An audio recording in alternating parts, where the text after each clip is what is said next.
Hello, नमस्कार, सत श्री अकाल। तो आज हम चर्चा करते हैं अपने इतिहास, जो भारतीय इतिहास सीरीज है उसके उसका जो अगला सेट है प्रश्न उत्तर सीरीज का, उसके बारे में।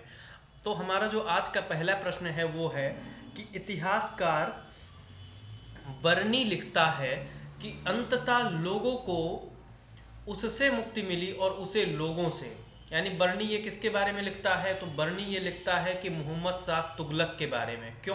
क्योंकि मोहम्मद शाह तुगलक जो है दिल्ली सल्तनत का सबसे योग्य शासक है, सबसे ज़्यादा शिक्षित शासक है, और उसके द्वारा कुछ ऐसे प्रयोग किए गए, जैसे कि राजधानी जो है दिल्ली से स्थानांतरण करेगा, वो तुगलकाबाद ले जाएगा। और इसी तरीके से जो मुद्रा है, जो उस समय प्रचलित मुद्रा थी धातु मुद्रा, उसको बंद करके एक तरीके से कम वैल्यू वाले जो धातुएं हैं उनकी मुद्रा मुद्रा जारी करवाएगा, और कराचिल अभियान के लिए सेना वो करेगा।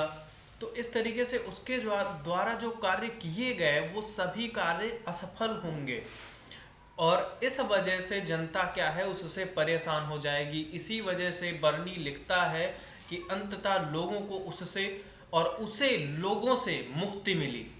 तो इस प्रश्न का उत्तर हो जाएगा मोहम्मद बिन तुगलक। दूसरा प्रश्न है कि दिल्ली के समीप स्थित पहाड़ियों पर तुगलकाबाद नामक नगर को किसने स्थापित किया था? यानी तुगलकाबाद नगर की स्थापना किसने की?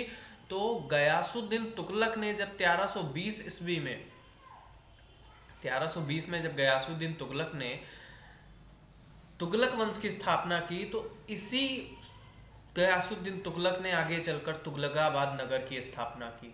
गयासुद्दीन तुगलक ने मंगोल आक्रमण को कितनी बार विफल किया था? तो इसने जो मंगोल आक्रमण है 29 बार इसको विफल किया था। यानी ये शासक बनने से पहले खिलजी वंश के जन्म समय, जो खिलजी वंश 1290 से 1320 तक रहा, इसके समय क्या था कि जो पश्चिमोत्तर भारत है उधर के एक चौकी का जो प्रमुख है, या जिसे हम एक तरीके से कोतवाल कह सकते हैं, वो था। अलाउद्दीन खिलजी के शासनकाल में दीवान ए रियासत अधिकारी का मुख्य कार्य क्या था? दीवान ए रियासत जो है उसका जो मुख्य कार्य ये था कि व्यापारियों पर नियंत्रण एवं बाजार नियंत्रण की पूरी व्यवस्था। मतलब दीवान ए रियासत जो है वो व्यापारी पर नियंत्रण करेगा, और जो अलाउद्दीन खिलजी ने बाजार नियंत्रण की व्यवस्था की है उसका संचालन करेगा। अलाउद्दीन खिलजी द्वारा नियुक्त परवान नवीस नामक अधिकारी का कार्य क्या था? तो इसका जो कार्य था वो था वस्तुओं की परमिट जारी करना। यानी ये क्या करता था? वस्तुओं की परमिट जारी करता था। सिकंदर ए सानी की उपाधि से स्वयं को विभूषित करने वाला सुल्तान। तो सिकंदर ए सानी की उपाधि किसने ली? अलाउद्दीन खिलजी ने। 1194 ईस्वी में चंदावर का युद्ध मोहम्मद गोरी ने किसके साथ लड़ा?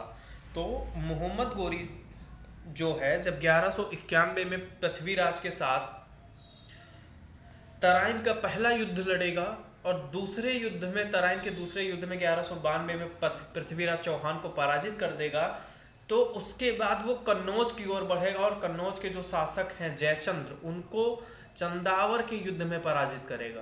कौन सा युद्ध? चंदावर का युद्ध।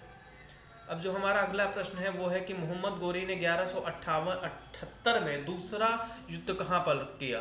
तो ये हो जाएगा पाटन या गुजरात। यानी गुजरात पर दूसरा वो करेगा, और गुजरात के शासक जो भीमदिती हैं वो इसको पराजित करेंगे। दिल्ली पर प्रथम अफगान राज्य की स्थापना का श्रेय किसको दिया जाता है? तो दिल्ली पर प्रथम जो अफगान राज्य है की स्थापना कौन करेगा? बहलोल लोधी।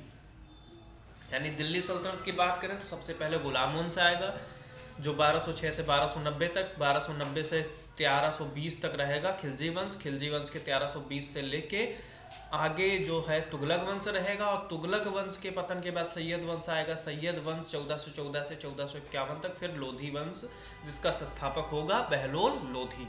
और लोधी वंश का जो अंतिम शासक होगा वो होगा इब्राहिम लोधी, जिसे पानीपत के पहले युद्ध में पराजित करके जहीरुद्दीन मोहम्मद बाबर जो है वो मुगल वंश की स्थापना करेगा। तो यमुना के किनारे मुबारकाबाद की स्थापना किसने की? ये अगला जो प्रश्न है इसका उत्तर हो जाएगा मुबारक शाह। मुबारक शाह ने क्या किया? मुबारकाबाद शहर की स्थापना की।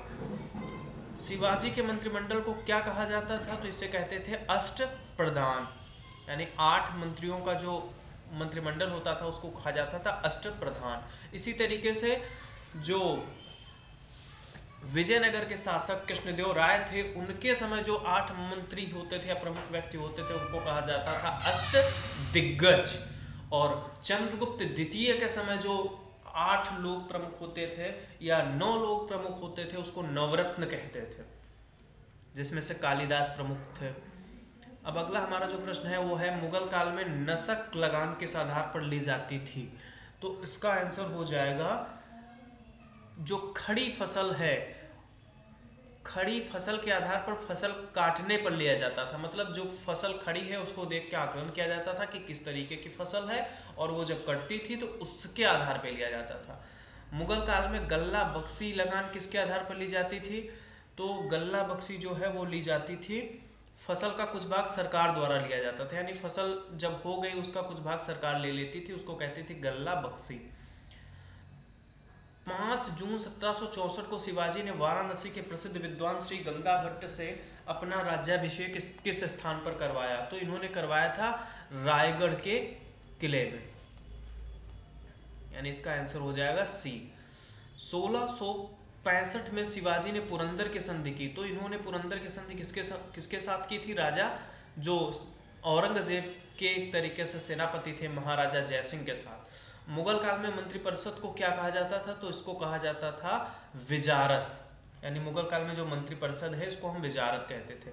किस मुगल बादशाह के शासन में मुगल सेना में सर्वाधिक हिंदू सेनापति थे। तो वो था औरंगजेब, यानी औरंगजेब के समय जो है वो सबसे ज्यादा हिंदू सेनापति थे। 1665 में हिंदू मंदिरों को तोड़ने का आदेश।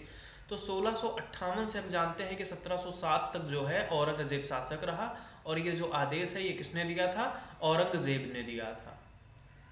और इसके यानी एक तरीके से औरंगजेब को है जिंदा पीर कहा जाता है। इसके जो पिता है शाहजहां, जब इसने शाहजहां को कैद कर लिया और उनको जो आगरा का किला है वहां पे बंद कर दिया, तो शाहजहां इससे कहता है कि हिंदू तो अपने पूर्वजों को मरने के बाद भी पानी देते हैं, तुम पहले ऐसे व्यक्ति हो जो अपने जिंदा बाप को भी नहीं छोड़ रहे।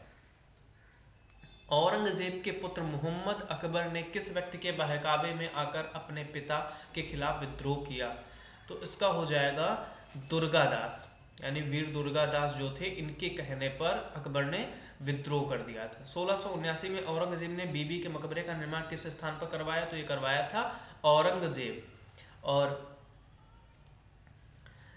इसी तरीके से यदि हम बात करें कि शाहजहां ने जो अपनी बेगम है मुमताज, इनकी याद में जो मकबरा बनवाया उसको हम ताजमहल कहते हैं। इसी तरीके से हुमायूं की जो पत्नी थी उन्होंने अपने पति की याद में मकबरा बनवाया था, और उसके मकबरे के बारे में यह कहा जाता है कि यह एक प्रेमिका का या एक मासूका का अपने पति की याद में बनवाया गया मकबरा है।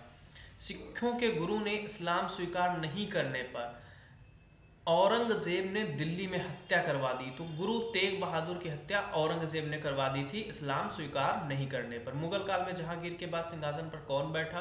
तो जहांगीर के बाद बैठे शाहजहां। जहांगीर का जो शासन काल है वो किस वजह से जाना जाता है। तो वो चित्रकारिता की वजह से जाना जाता है, यानी चित्रकार या चित्रकला का स्वर्ण युग कहते हैं। और जहांगीर के समय एक तरीके से जहांगीर का जो शासन है उसमें एक न्याय की जंजीर लगी होती थी, तो इसलिए भी हम इसको जानते हैं। इन्हीं के समय जो है नूरजहां से इन्होंने विवाह किया, और नूरजहां जो है उनके जो उनकी जो माता जी थी उन्होंने ही सबसे पहले इत्र बनाया था, असमत बेगम। और इनके जो पिताजी थे नूरजहां के, एतमुद्दौला, उनका मकबरा नूरजहां ने बाद में बनवाया। आगरा में एक चित्रणशाला की स्थापना किसने करवाया। तो ये हो जाएगा जहांगीर। यूरोपीय यात्री सर टॉमस वो किस मुगल शासक के शासनकाल में आया था। तो ये आया था जहांगीर के। हालांकि ये जो पत्र लेकर चला था हॉकिंस इसके पहले आया था 1608 में, तो वो जो पत्र लेके चला था वो चला था अकबर के नाम था। लेकिन वो जब पहुंचा तो भारत में अकबर की मृत्यु हो चुकी थी, और उस समय जो शासक था वो जहांगीर था। किस मुगल शासक ने या बादशाह ने अपने पुत्र का नाम सूफी संत शेख सलीम चिश्ती के नाम पर रखा था। तो अकबर ने अपने पुत्र जो बाद में जहांगीर के नाम से शासक बने, उनका नाम सलीम जो है वो सूफी संत शेख सलीम चिश्ती के नाम पर रखा था। तो इस तरीके से आज हमने जो भारतीय इतिहास प्रश्न उत्तर सीरीज है इसके इन 25 प्रश्नों के बारे में पढ़ा। धन्यवाद।